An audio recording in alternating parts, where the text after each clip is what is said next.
How would you test if you're in a content bubble or being shadow banned or a client is being shadow banned? Hey, I'm Justin Hitt from Ad Briefings Copywriting Tips. There's a lot of behind the scenes being shown when it comes to LinkedIn, Facebook, and different social media platforms. So I see right here on my screen a screenshot of someone who has the text only you can see this post. It has been removed because it is against our professional community policy. So, in this particular case, the individual is being blocked from posting on LinkedIn, and LinkedIn has given them a notification. They took a screenshot of that and they're sharing it out.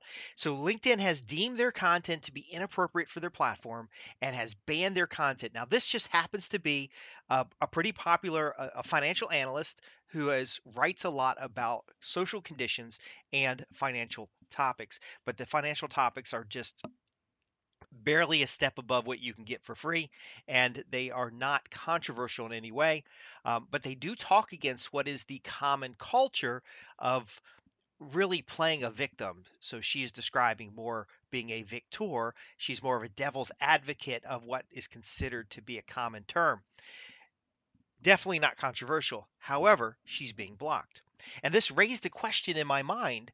Am I in a content bubble? Am I being shadow banned? Or am I otherwise not having the distribution reach that my content deserves? Now, there's three aspects of this. Number one is there's a lot of content being published every day, and depending on your topic area, it is highly possible that your content is being lost in the pool of more popular content, and they're now looking at topics other than just what you posted. They're looking at the quality of your website. They're looking at the whole of all that you've posted. They're looking at other factors such as who you're associated with in the platform or who you reference in your post. Was it a credible post? Number two is it is possible you are actually shadow banned. And one of the things that I've noticed, and we're going to talk a little bit on how to test this, but I've noticed that the more I try to see a diverse range of content, meaning I want to see both sides of the issue when it comes to a political topic. I want to see all aspects of marketing. For example, I see a lot of brand stuff, and I don't care anything about brand marketing, but I'll be on a group and I'll see brand, brand, brand, and I'm looking for direct response experts, but they seem to be buried, especially a direct response expert that has worked with infomercials or worked with larger uh, DR campaigns or cross platforms. And basically, if they're not paying for advertising, I'm not seeing their content on a variety of platforms. So that could be the case too. You haven't paid to play. Number three is entirely possible that you've on some list and you're not being seen by your audience, especially in the organic traffic world, because you haven't played the game. You haven't supported the latest topic of interest. You haven't followed or linked to the right people or liked the right posts. So what do we do about this? Well, first off, if you are a principal, meaning you're the owner of the company, you represent the company, you probably shouldn't be posting your own account. The content that goes online in social media, that goes in message boards, and goes other areas should be draft content that tests ideas and concepts in the conditions that are made available to you to set up paid advertising. So let me clarify this. Let me make this clear. A company who generates revenue from advertising will not likely block something you're paying to post.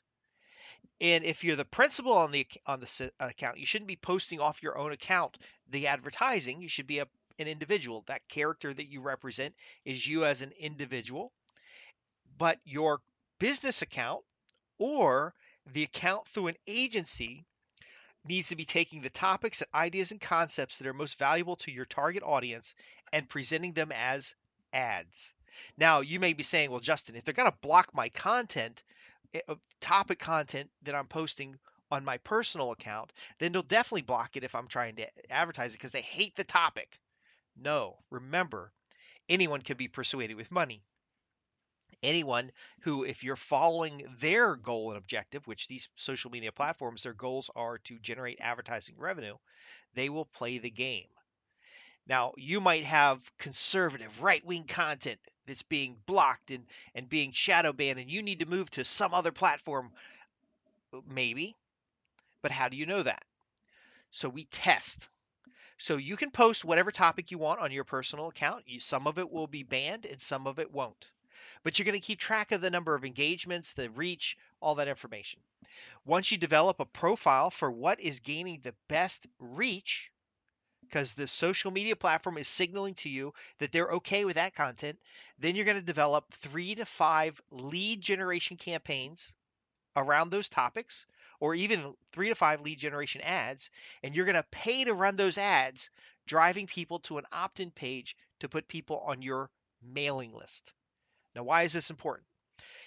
If you own the mailing list, so that's media, if you own the media, you decide who gets blocked and who doesn't. So now you're posting on all these platforms and some of your content gets blocked. You can take the link to that content that was blocked. You can take your screenshot, put it in a solo email. Okay, so you're going to do the AIDA, attention, interest, desire, and action. You might be saying, look, here are the ideas and concepts that are being blocked by social media. Here's why I originally posted. Here's a screenshot of what happened, and here's the action I want you to take.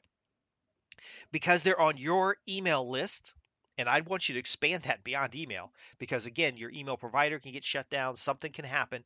I want you to have their full postal address, email address, and so on. You're going to be building this list out of emails. You send them a note, you should include the screenshot, and you say, hey, look, man, it's harder and harder these days to do what we're trying to do, and here's an example of us getting blocked. I'm so thankful that you're on the email list, but we've got to tell more people. So you can build your list, or you can offer them a consultation. Maybe your client is a lawyer who handles a very controversial topic, such as suing Fortune 100 companies, and social media platforms want advertising revenue from Fortune 100 companies. And so they put you in a bubble, meaning show you content that you'd expect to see, which is somewhat the preferences of what the system does. And then they're limiting the reach of your posts to a small group of people who would not be offended by it or otherwise might already have a relationship with you. Again, if we're marketing on social media, we're marketing on the internet, pay-per-click, anything like that, we want to reach new audiences. We want to reach bigger audiences. If they're throttling you, if they're shadow banning you, if they are reducing your reach using some kind of algorithm, having your own mailing list helps you drive home the message. So again, you're a principal, you're posting under your personal account on various social media platforms, you're engaging in conversations on various social media platforms, understanding that that bubble is going to start getting smaller and smaller, and you're going to see less and less content. The first thing you want to do is determine which content they are okay with and start generating leads with that content. Now, there's something else that you can do, which was proven by the Elon Musk trying to buy Twitter, and then they realized that the vast majority of Twitter accounts are not real. They're fake accounts. You can actually use a privacy browser or a virtual machine to set up a completely different character. Now, the great thing about being a copywriter or a marketer, you know how to develop a character. You develop a character that represents your avatar. You create accounts for them on all the social media platforms. And then for about an hour a day, you play that avatar. Now, they're not going to be promoting the same things that you'd be promoting as a company, but they're going to go and engage in conversations according to that avatar so that you can see what your avatar sees. Because what is happening today in social media is that everyone's being put into these little bubbles to increase engagement, how long you stay on the platform, to increase your satisfaction on the platform. But if you're the kind of person like me who doesn't mind getting upset every so often, doesn't mind seeing the world as it is, then you're going to be shadow banned in a sense of having limited distribution or limited reach. Now let's address the question of going to a different platform. Let's say you're a right-wing conservative, and you're right-wing all the way up to Hitler. Actually Hitler was not really left-wing, but was not really right-wing. But here's the point: if you've been banned from a mainstream platform, you could find a niche platform that fits your needs, but you're not going to have the number of people there. And so what we're doing overall is we are capturing that email lead so that we can feed the mainstream platforms the emails in order to develop a audience profile so that our advertising reaches further. Our advertising response, which ads create leads, gives us an idea of what to put into these smaller platforms so you can get a larger, a higher quality lead. But um, you don't want to be salvaging your own leads. You don't want to be getting the same lead from different platforms, paying for the same lead twice. So again, it's really a systematic approach. You have your personal account. It is engaging. You're out there searching. You're out there looking. That persona that the system see gets certain content. The content that has high engagement, the content that has high value, um, at least by the reporting on the platform, gets turned into ads and drives to your own mailing list or even offers. Now you're also creating these personas that are associated with your avatars. They're going out into the same environment.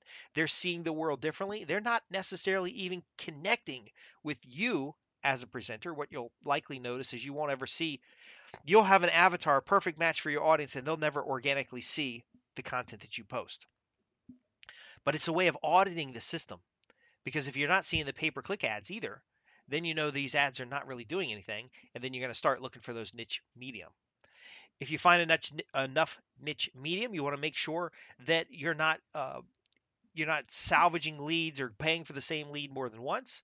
And then again, while you've built up this house list, you're going to use it regularly, sharing the advocacy, saying, hey, look, the topic that we talk about, the way we approach plumbing is controversial. And what I found is that when I'm on a social media platform, I'm constantly being bombarded by politics, by sexual gender stuff, and none of that has to do anything with plumbing. So I'm so happy you're on my plumbing list, and I'm going to get you what you need on the plumbing list. Contact me directly with your questions. It is a new world here. So I've been on the internet since 1989. You used to be able to find anything. I personally want to see the broadest spectrum of content so that I can understand the world as it is rather than as some Fortune 500 social media conglomerate wants me to see it. And I also want to be able to find new markets. So doing what I've just described is going to give you an opportunity to reach new markets. And you're still going to get banned. You're still going to get shadow banned, but you're going to be able to circumvent their system with what they want the most, which is paid advertising. You're going to discover what works and what doesn't. You're going to write better for the engagement that generates a lead. And then once you have leads in your environment, you'll be able to send them letters, postcards, email messages. You'll be able to give them an email newsletter. You'll be able to refer them back into platforms. So for example, and I'll give you just one more takeaway. Um, I had a popular YouTube video that I posted about in a social media platform, and nothing. There was no engagement. There was nothing. But I sent an email to my email list and added another 500 views to the video itself and a few subscribers in the channel. So what you're going to end up with is as you're uh, echoing the content that you've created on another platform to the people on your email list, is you're going to start adding them if they use that platform to the impressions and the demographic and psychographic profile of who should see your content, and you'll start building, you'll start snowballing, you'll start growing your overall reach. But again, these platforms are private platforms. I would not expect them to show advertising or commercial content unless you're paying for it. And then even after you're paying for it, you have to understand they can just shut you down. They can turn you off. If they see one post that they don't like because you've talked about communism, or you've talked about socialism in the way that they don't want, or you've talked about um, a gender topic. There was a feminist that got banned a little while ago. Um, I don't want to go into the specific details of why people are getting banned today, but if you're in this bubble and you're not seeing new people and you're not seeing new ideas, then you're not able to grow. You can also use social media for research, but ultimately, you take what you know about buyers, you inject it into their advertising platforms, you generate leads for your own media, which would be some kind of email list, some kind of mailing list. You don't need to build your own social media platform. Um, and then you get people from that passive scrolling and looking through social media to some kind of engagement, such as asking you questions or interacting with surveys or interacting with products, and then you turn them into buyers. That's really what it's about. The social media platforms and all this worry about shadow banning and being blocked by platforms, it is a good sensational element to kind of get you, um, some media coverage, but it has no value to your organization. Again, you're playing in their sandbox. You're playing in their media. If you're not going to create your own media, then you have to buy access to their media because they certainly are not going to give it to you for free. I'm Justin Hitt with Ad Briefing's Copywriting Tips, and this has been about the importance of ignoring the shadow bans, using social media platforms as a testing platform, taking the successes of your tests, using it to generate leads, and ultimately building your own media of buyers, because that's what matters. Buyers matter. I want to thank you for listening. You can visit www.adbriefings.co.uk to ask your questions. Simply go to the contact page and ask me a question. I'll answer that question in a future podcast. And until then, like and subscribe so we know who you are. But more importantly, get to the website and get on our email list so we can bring you these valuable resources time and time again. Thanks for listening.